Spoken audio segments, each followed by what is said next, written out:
નમસ્કાર, શો ટાઈમમાં આપનું સ્વાગત છે. સુરતમાં કન્સ્ટ્રક્શનનો વ્યવસાય કરતા આધેડને વ્યાજે આપેલા રૂપિયા વ્યાજ સાથે વસૂલી સિક્યુરિટી પેટે લખી આપેલી ખેતીની જમીન 1.5 કરોડમાં વેચી દઈ આધેડને ધમકી આપનાર 3 શખ્સની ભરતનગર પોલીસે ધરપકડ કરી છે.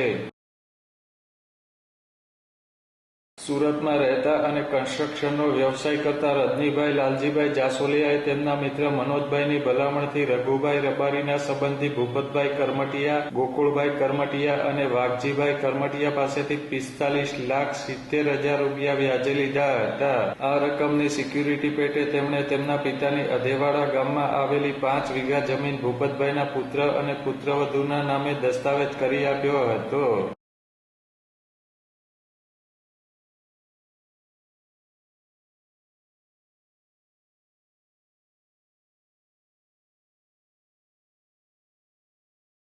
રજનીભાઈએ વ્યાજે લીધેલી તમામ રકમ વ્યાજ સહિત ચૂકવી દીધા બાદ તેમણે લખી આપેલી જમીન પિતાના નામે કરી આપવા અવારનવાર કહેવા છતાં આ જમીન તેમણે નામે કરી આપી ન હતી. આટલું ઓછું હોય તેમ 5 વીઘા જમીન એક મહિલાને રૂપિયા 1.5 કરોડમાં વેચી દીધી હતી. રજનીભાઈએ જમીનની માગણી કરતા વધારાનું વ્યાજ માગી શખ્સોએ ધમકી આપી હતી.